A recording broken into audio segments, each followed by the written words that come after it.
All right, really quick, before you start this video, actually, I would recommend go watch this music video, because this video you're about to watch, we dive into how easy it is to use asset packs that are not coming from these major websites like Artlist, Envato Elements, Motion Array, things like that. And I talk about why it might be beneficial to actually seek out independent creators.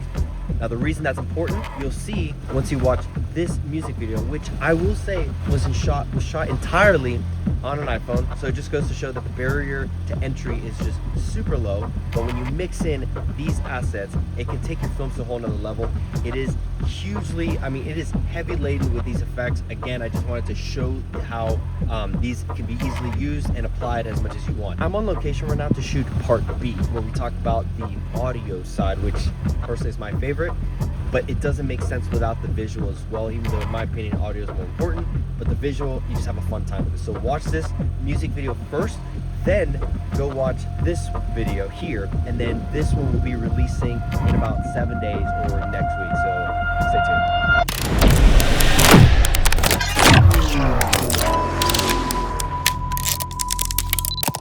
All right, that video just went super heavy on a bunch of visual effects and a bunch of different assets that I have collected over the last, I want to say 1 to 2 year, about a year, last 12 months. And I gotta say, for me, where I'm at right now, there's just like this general fatigue of websites like Envato Elements, Motion Array, Artlist. Don't get me wrong, they're a great one-stop shop to kind of get a basic idea as to where you want to go in your direction of creativity and your style. But for me, it just feels like repetitive. I've made enough videos to talk about how like I'm not against those websites, but especially with just the heavy drive for AI, I have found myself really looking for other avenues and other resources to be able to kind of spice up my footage, but really more specifically tailored around my style. And so I've actually kind of moved away from being so heavy on those websites and their assets, and actually look for independent creators, look for individual projects that people have put together, both visually and then, you know, for audio. And I have come across some really fun and neat asset packs that I wanted to share with you basically, and also how that video you just watched, super heavy on that, but the point was just to drive home how like I can take, and it was all shot on an iPhone by the way, how I could take iPhone footage and make it look very personalized. Okay, so here, this is on my SSD drive. I've got a whole lot more back on my home drive, but this is what I basically take on the go whenever I need to make footage or whenever I need to make any kind of edit for my films.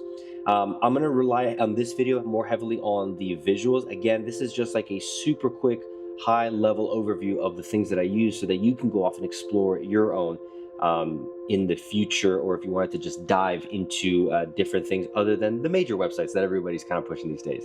So Happy Editing has been definitely one of my favorites when it comes to visual. If I had to pick a one-stop shop for visual and audio, because they also have some great sound effects, Happy Editing, you cannot go wrong with that, especially because they're going to give you more of like a nostalgic dirty frame kind of feel. It's not really clean and pristine, even though you can use a lot of that with, you know, cleaner images and kind of provide a really nice contrast. So Happy Editing is a really good one. Lens distortions, great assets in there, and then a lot of these other ones are sounds. Letterlink, this is Mehdi Hapoya's transition pack, but we're going to dive into Happy Editing, because within Happy Editing there's a couple of things that I've truly really enjoyed.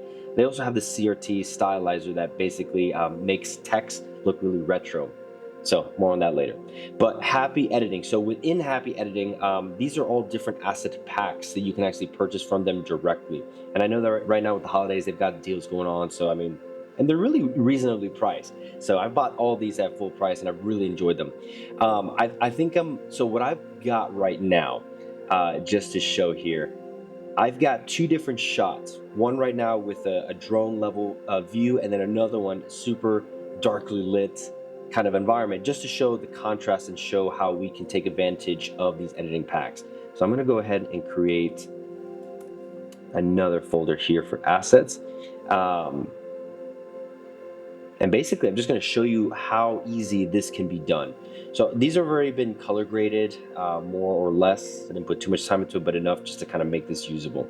So the way that I would basically use this is, let's just say, first of all, I want to dirty up the frame a little bit. Maybe the shot is just a little too clean, and I want to just kind of give it a little bit more grit. one of my absolute favorites, Create Repeat Bundle, is this one. By the way, a lot of these asset packs, they've designed it also for like a 16:9 and then vertical vertical frame, so that way you get a little bit more customization there. That goes for all their like their film burns, their whip transitions, things like that. All right, so I've got this point, and now one of my favorite things about this is once you throw it on here, it also gives you direction on how to, which composite mode to basically use. So we're gonna go down here, multiply. It's typically within the name. It's typically within the name here. So if you'll see hard light, okay, I got this one wrong. So this one is hard light. So we're gonna change this one to, there we go. So now it's gonna dirty up the frame a little bit more. You can definitely see that grain in there. This obviously you can turn up and down, and now again, this is just one of my very favorite ones because I like to keep the frame a little bit more, noisy and messy. So I like that. That looks kind of like an old school shot, an old school painting. Obviously, this is all color graded specifically to me. So this is one way that I would, dirty up the frame a little bit more. Now, if I wanted to, let's just say, do a transition between this and then this, which is a stark contrast, I might even do something like, let's go to this other folder over here. We got film burns here, which are those are classic. One that I truly love, either film whip transitions or hole punch transitions. I'll just show you what this one looks like. So they give you obviously a whole lot, and then if you can see here, these are the composite modes, so you don't have to go around guessing how to actually have this ready in DaVinci. Okay, so we'll go in here, we'll confirm that the transition point is good. Okay, and then what was this? So this is normal. I'm gonna change this really quick. I like the contrast. The nice thing too about it is that it's all just drag and drop. And so I really love how these actually help me build a little bit more of a story. It looks just old school and retro. By the way, if I want to keep this theme going with the grain, I'll just go and actually copy and paste that. I'm not going to get into sounds too much on this one, but there are different packs here that go perfectly in tandem. They sell them separately, but they go perfectly in tandem with a lot of these whip transitions and hole punch transitions, SFX transitions. Now, this is obviously where you're going to be spending a whole lot of your time using these sounds, but they include a bunch of textures, which just can be just ambient sounds in the background, just to kind of make you a little bit more, like make the film feel a little more immersive. Hits, pianos, risers, subs, whooshes, just all the typical things you need, and there's intention behind it. Like it feels just more genuine. Compared to a lot of the other sites like Artlist that I was just heavily using for the last year and a half, one of the reasons I also like this as well is that these are already grouped up based on a certain feel, and you don't have to go searching for them. If you spent any amount of time on those asset websites, those major ones, you can spend a lot of time digging through them and trying to find something that works for you. Whereas here, if you know that you're going for that gritty, nostalgic look, and even if you aren't, because some of this works in contrast to that, but if you're going for a certain look, go for those asset packs that help you achieve that really quickly, and you can mix and match between a bunch of different ones so your films don't feel repetitive. I've been using these for quite a while now, and I don't ever feel like my films have ever felt really repetitive, again because I keep pulling from so many different ones that I've collected over time. So let's just see if this loaded. So with the grain there, it looks great. Here comes the transition. That was awesome.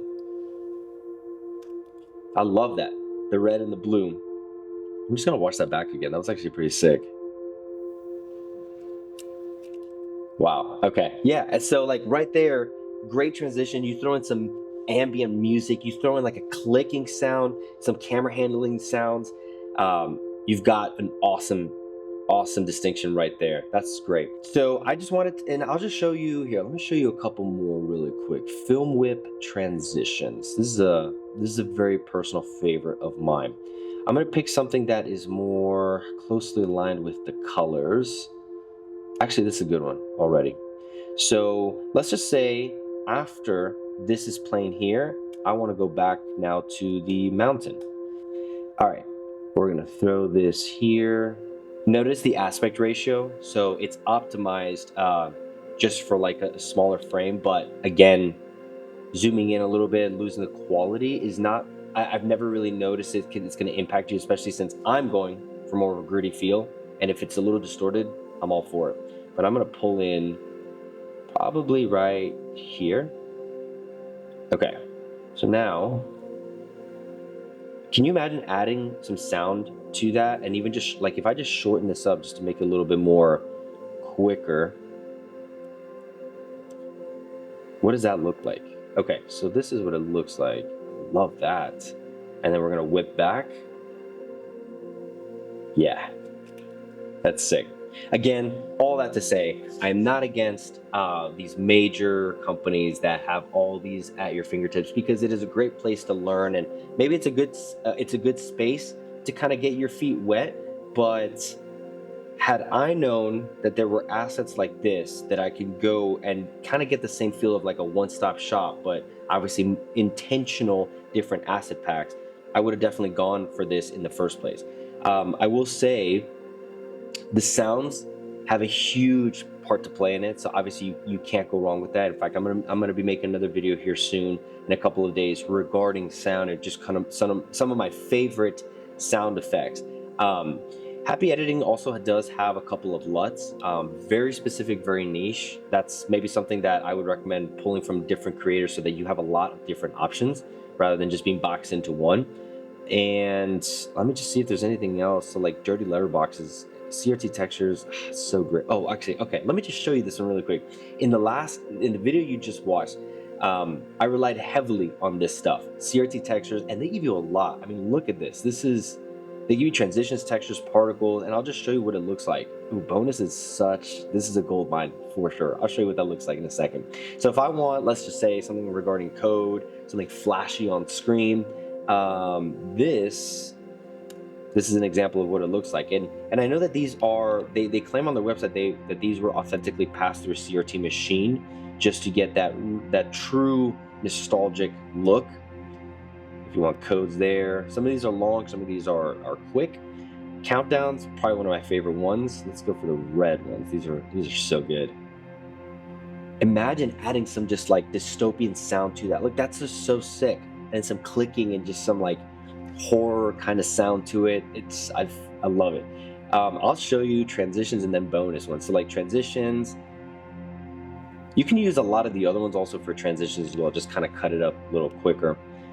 And then bonus, you got some like really interesting like abstract things that you can use. You got some interesting ones down here. Yeah, like different frames. Look at that. This is just it's so cool.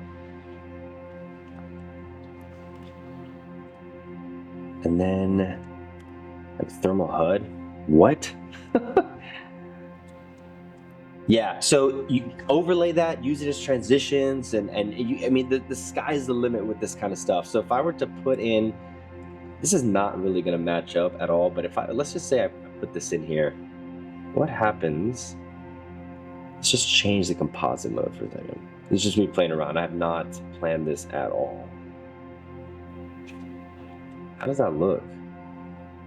That looks trippy, actually.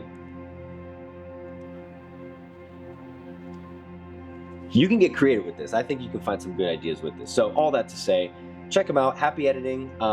Also, just some other ones I'm going to throw out for you so that you have a little bit more context. And all these will be listed in the description as well. Happy Editing, great spot to start. Lens distortions, also good. Interfade transitions or interfade, also a really good one. And then when it comes to sounds, we're going to get into that a little later, but sticking along the lines of visual, Matty Hapoya, he's got Human Vid Co. is also just another great one that I would definitely recommend. So just want to put that exposure out there. My younger self would have definitely appreciated this. So I'm glad that I'm editing out of this now. So we're going to see you guys in the next one. Thank you so much for joining me. And on the next one, we're going to talk about sounds, which is probably my favorite asset that I have discovered.